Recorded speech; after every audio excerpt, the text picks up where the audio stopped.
практически, как говорится, с пеленок. То есть мне было там пару лет, наверное, 2-3 годика, и он потихонечку начал меня уже там на турнир.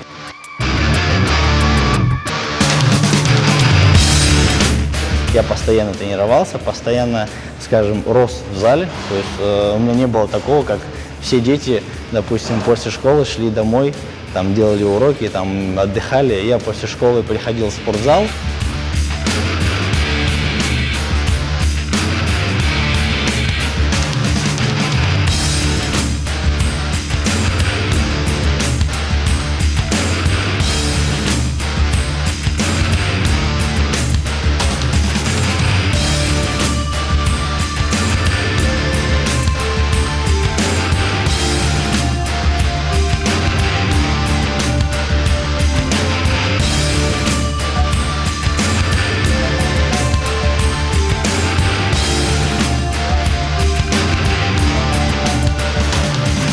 Моя цель – это воспитать, конечно, под своим руководством как можно больше таких же чемпионов, не менее там, низкого уровня, чем я сам. Вот.